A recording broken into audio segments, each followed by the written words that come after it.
You clicked on this video because your plot probably looks like this, and I'll show you how to actually get this one within 24 hours. So the number one tip that I actually have for you guys is to play on the private server, because people can actually pay 37 Robux and steal your fruits, which is definitely not going to be fun. Do keep in mind there are two types. One of them is regrowable, so pretty much like apple trees, berries, these will regrow, so if you harvest them, they don't disappear. But there are these one-time harvesters, so this one right here, like the orange tulip, if you collect it, it's just straight up gone. Maybe you can get lucky and get another orange tulip seed, but pretty much you have a one-time collection and a re-harvestable. Starting off the game, you will only be buying these carrot seeds. Carrot seeds make you so much money really fast because they are one-time harvest, they grow really quick. Strawberries is another option, super solid. Blueberries not really.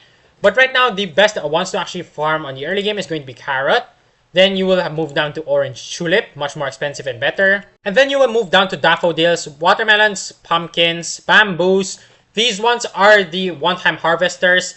Most of these ones down here, so every single one down here is going to be super worth it. If they ever come on stock, make sure you guys do buy them, because they will earn you a ton. Now the most common, or at least the easiest one to actually get, is going to be grapeseed. It's going to cost you 850,000. If you take a look at my farm right here, we have the grape currently growing. We only have one of them. And as you can see already from this farm alone, you can see which ones actually make you the most money. We have berries here over here for the Lunar Event. We'll talk about pets Lunar Events later on, so stick around. Then we also have these one-time things. We're trying to get them some of these weathered, so we actually sell them for more. We'll talk about weathers and mutations also later on. So as you can see here, bamboo, I have a ton of them because I'm trying to get them weathered and they're going to sell for so much money. Then we also have these dragon fruits right here. Make sure you guys do your daily quest, by the way. I'll show you guys later on. I got so many of these dragon fruits already because of literally the daily quest. I got 2 of them. We got coconuts over here. They cost 6,000 in the shop, but they do make a ton of money. We got peaches. They make a ton of money too. So generally, these instant harvests, like these bamboos I'll collect, sell for a ton. And when you come over here, pretty much, as you can see, I actually accidentally collected a big coconut. So you just sell everything right here. This is where you sell. And as you can see, we made 269,000 without even collecting much yet. So that is basically how you actually earn this money. Now let's go ahead and talk about mutations and weathers. For weathers, we have pretty much the rain. So as you can see, if your fruit is dripping water, it's basically wet. And wet fruits or wet seeds, they sell for more.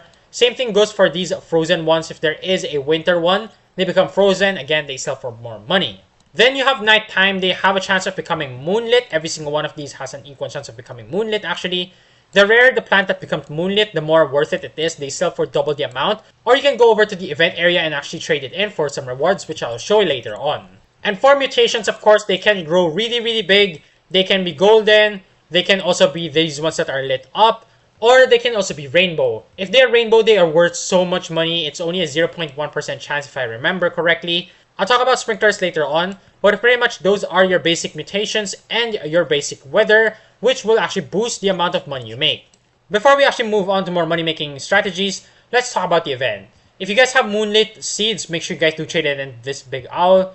Then the small owl over here pretty much is your reward track. It's like a battle pass. The more fruits you trade in, the more rewards you get. The higher it here, the more rewards. Of course, you can get eggs, seed packs, these things, some pets. These pets are going to be super good, by the way. Like literally, if we go ahead and talk about these pets right now, let's move on to the next segment of the video. Each one of these pets has their own passive right here. And the more rare your pet is, the more rewards you actually get. So pretty much the rarer they are, the better the passives. We have multiple types of eggs. We have common, uncommon, rares, legendaries, bug eggs, and currently the event egg, which is the night egg. So let's go ahead and hatch this legendary egg right now on video. What are we going to get here? Hopefully it's going to be something really rare. We are going to hatch a... what is this? I actually have no idea what this is called. It's a silver monkey. I believe it's actually not that bad. So let's go ahead and replace it right away because you're going to only hatch 3 of them. So let's have a night egg. Where's the last night egg that we actually have? Okay, so we finally found it. We'll put down an egg. Actually, before you put down an egg here, we're going to put down the rooster because the rooster allows us to hatch much faster. So let's put this down. As you can see, they are going to be hatching a bit faster because of the rooster being down. So you can see they are going down much faster. As you can see, right now is the best example. We have the rain weather right now. We can get some of these into wet fruits, which will sell for a lot more money. So let's go ahead and put down this silver monkey right here. Let's check out his passive. This is a brand new pet for me here. So look at this, 7.60% chance to refund fruit back to your inventory. Rare plants, of course, has a lower chance.